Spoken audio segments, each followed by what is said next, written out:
कवन नगरिया बजवा बाजऊ हरदिया तोरा लागा होगे।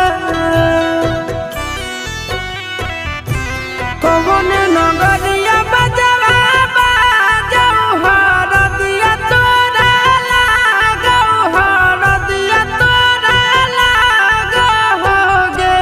जानू गे सुनी के कर जाए हमर फाटो हो दरदिया कोई नहीं बाटो होगे।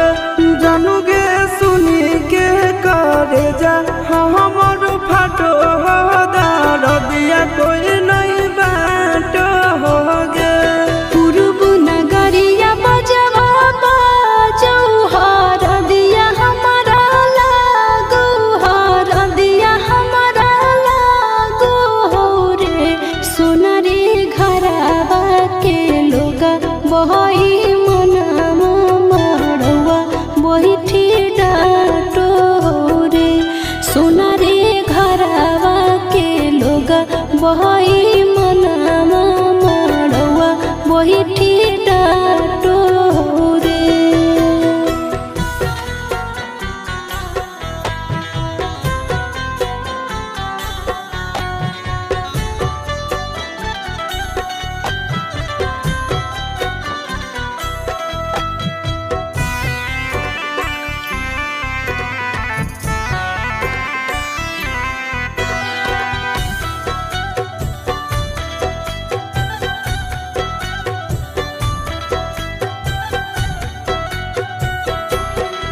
हद जखनी ढराई जैतौ तोर शंखा बनिया हो जैतै खत्म हमर प्यार के कहानिया। बुझे मजबूरी नहीं है हमर कसूर रे। इहे शायद होते भगवान के मंजूर रे। काठ के करे जावा बनैले नी दया नहीं आबोगे।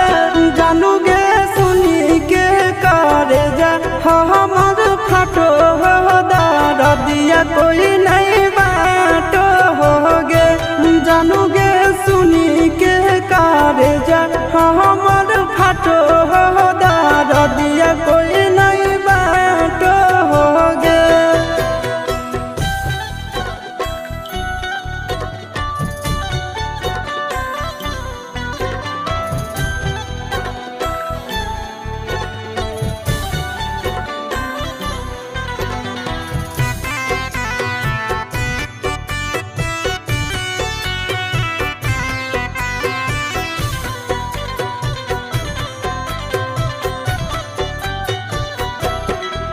आगे तोरे नाम धड़को है दिल के धड़कनवा। मंगिया भरते चली जइबो सामसनवा। के कर दिए दोसई है किस्मत के खेला। भूल जाई है आशीष नंदन अमन आल बेला। तोरा बिना हमरो कुछ न भा